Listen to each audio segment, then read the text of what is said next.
ભગવાન નારાયણે કહ્યું કોઈ વાંધો નહીં, એનો પણ રસ્તો હું કરી બતાવું છું. અને આ બાજુ ભગવાન નારાયણે એને આશીર્વાદ આપ્યો કે હું તમને પૃથ્વીનો સમન્વય કરાવું. ને આ બાજુ મૈત્રી મુનિ વિદુરજીને પ્રશ્ન કરે ને ત્યારે વિદુરજીએ કહ્યું કે ભગવાને પૃથ્વી બહાર લાવવાની વાત કરીને આ બાજુ એક સમય તપસ્વી ઋષિ જેનું નામ છે કશ્યપ ઋષિ, સાયંકાળ સમયે પોતે સંધ્યા પૂજા કરે છે ને એ જ સમયે કશ્યપ ઋષિના પત્ની જેનું નામ છે દિતિ, સાયંકાળનો સમય છે, સંધ્યા પૂજા કરે છે.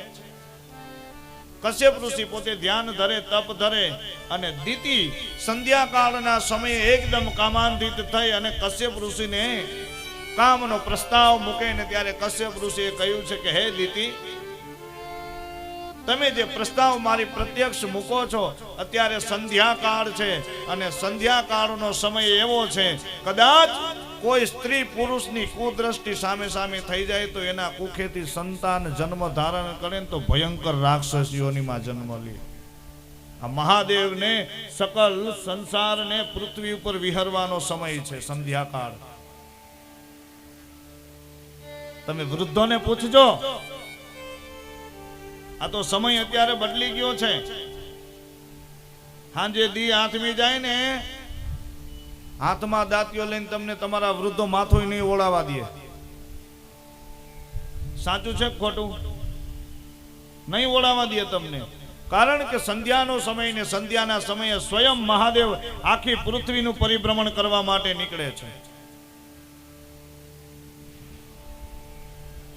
પણ સાહેબ સ્ત્રીને વશ કશ્યપ ઋષિ થઈ ગયા અને એ સમય સંદર્ભે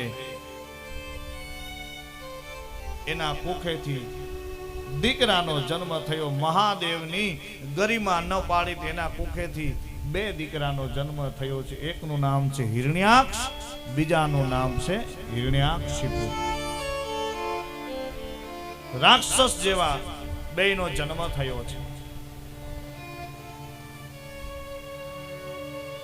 હવે હિરણ્યાક્ષે ભગવાન બ્રહ્માને વરદાન માંગ્યું, મહાદેવ પાસે વરદાન માંગ્યું. એકદમ હિરણ્યાક્ષ પોતે બળવાન થયો છે. ભગવાનનું તપ કરીને વરદાન લઈ મહાદેવની સામે યુદ્ધ કરવા ગયો. મહાદેવને કે મારી યારે યુદ્ધ કરો. મહાદેવ કે મેરા બનાયા મુझको ही बनावेगा, મેરા બનાયા મુझको ही बनावेगा. વરદાન મેં તને આપ્યું છે તો તને કોઈ નો કોઈ ગયું તું મારી પાસે યુદ્ધ માંગવા આવ્યો? તો કે જેની સાથે યુદ્ધ કરું છું કોઈ મારી સામે યુદ્ધ કરી નથી શકતું. હવે તમારા સિવાય કોઈ બળવાન છે નહીં તો તમે મારી સાથે યુદ્ધ કરો. મહાદેવ તો છે ભોળા પણ એને બુદ્ધિ વાપરી કે આનો વધ મારા હાથે નહીં, આનો વધ તો સ્વયં નારાયણના હાથે જ થાય. ત્યારે કીધું કે તારે વીરવલ યોદ્ધો જોઈને તો કે હા, અત્યારે ભગવાન નારાયણ સમુદ્રના તળિયાની અંદર ગયા છે પૃથ્વી લેવા માટે. તારે યુદ્ધ કરવું હોય તો સમુદ્રના તળિયે જા. અને આ બાજુ હિરણ્યાક્ષ પોતે પોતાના મદથી છલકાઈને મદમસ્ત થઈ અને ભગવાન નારાયણની સાથે યુદ્ધ કરવા માટે સમુદ્રની અંદર જાય.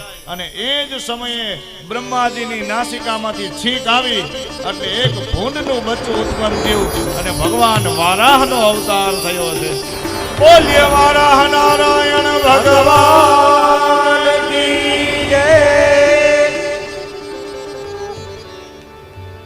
બ્રહ્માજીની નાસિકામાંથી છીંક આવી, એમાંથી એક ભૂંડનું બચ્ચું એટલે ભગવાન નારાયણનો અવતાર થયો છે.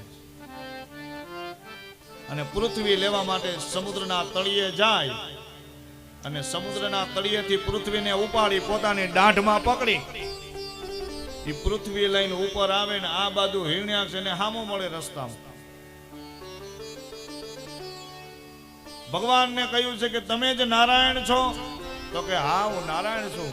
તો કે હું નથી માનતો, મહાદેવે તો મને નારાયણનું સ્વરૂપ કંઈક બીજું જ બતાવ્યું. એને ખબર જ છે હિરણ્યાક્ષને, પણ બાંધવાનો મોકો ગોતવો પડે.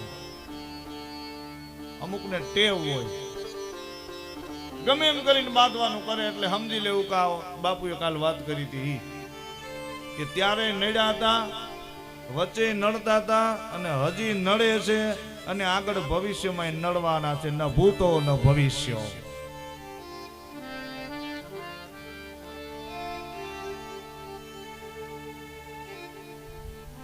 તમે નારાયણ છો તો કે હા. નારાયણ આવા થોડા હોય? તારું મોઢું તો જો, તું તો ભૂંડ જેવો લાગસ. આટલું કીધું ને ભગવાનને ક્રોધ વ્યાપ્યો. એને એમ કે જો ક્રોધ કરે ને મારી યારે યુદ્ધ કરે તો. પણ ભગવાનને વિચાર આવ્યો, કારણ કે સાહેબ કર્પૂર ગૌરમ કરુણા અવતાર, એ તો કરુણાનો અવતાર. એને બધી ખબર હોય કે આ મારી સાથે યુદ્ધ કરવા માંગે છે અને જો આની હારે યુદ્ધ કરવામાં રહીશ તો પૃથ્વીને એકવાર ઉપાડીને જો પૃથ્વી પાછી જો સમુદ્રના તળિયે જાશે ને તો હાથ પાતાળની અંદર વહી જશે, પછી પૃથ્વી મળશે નહીં. એટલે ભગવાને કીધું કાંઈ વાંધો નહીં, હું તને ભૂંડ જેવો લાગો તો કે હા હશે, હાલો તું રૂપાળો ને હું ભૂંડ જેવો. ભગવાને કાંઈ બાંધવાનો અવસર જ ન આપ્યો.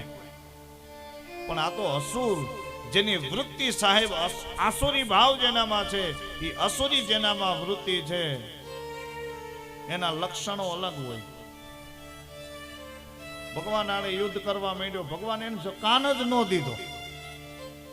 ભગવાને કહ્યું ને એવું જ કરાય. આપણે આપણું કામ કરીને જાતા હોય ને, કોઈને કાન નહીં દેવાનું, આપણું મન કહે ને એમ કરવાનું, મન કહે ને એટલું કરવાનું. એમ તો આ ઓછો નહોતો, ભગવાનના વાહામાં એક બે કદાન ઘાય કરી લીધા. ભગવાન એ મારે સહન કર્યો છે, કારણ કે એનો આસુરી ભાવ છે.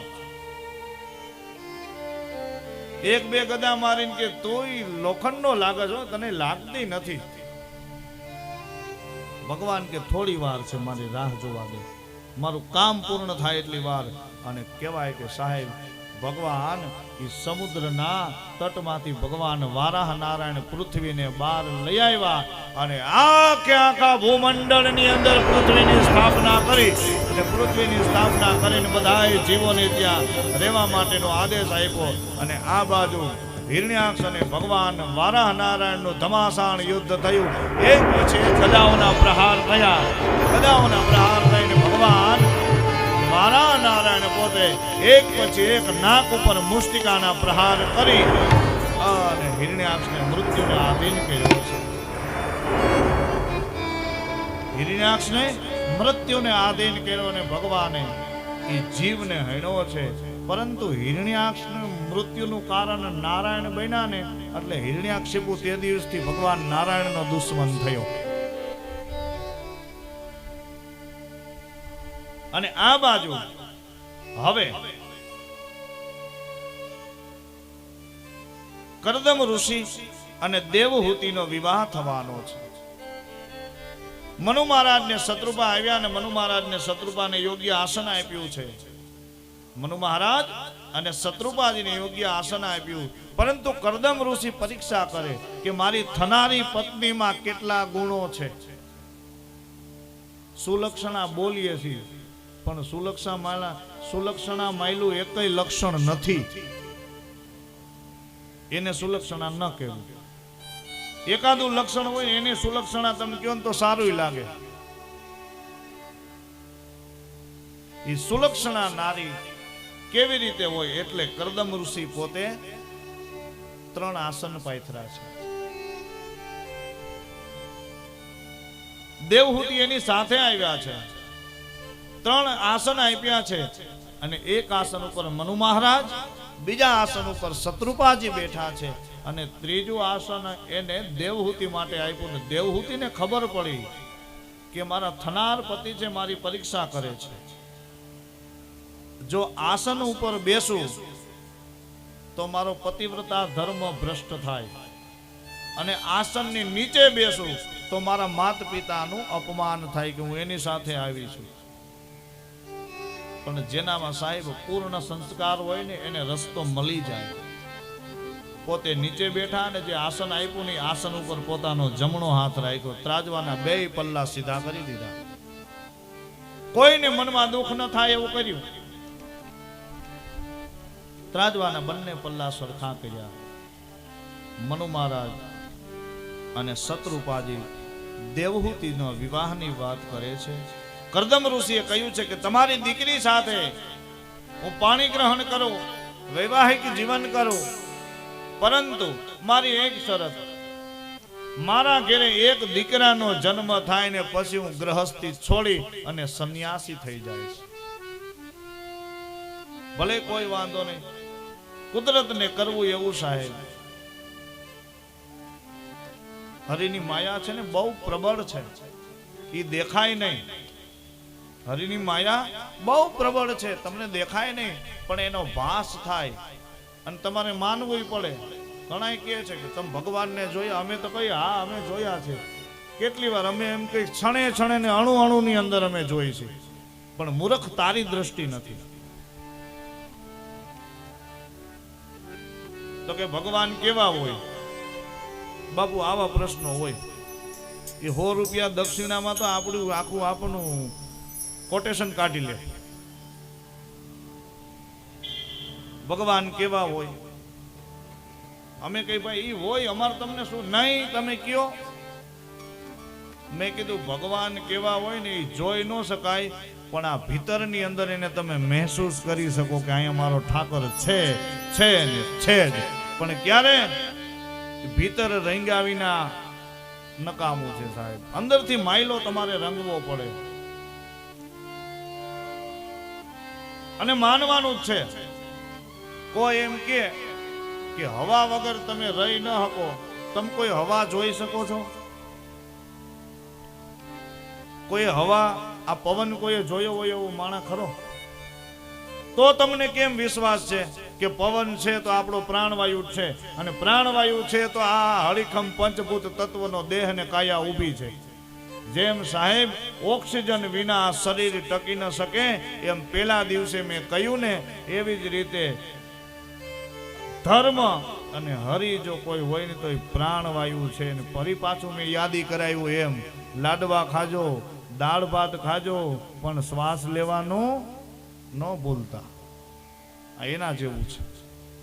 જેમ શ્વાસ લેવાનું આપણે ભૂલતા નથી ને, એવી રીતે હરિનામ સુમિરન આપણને ભૂલાવવું ન જોઈએ.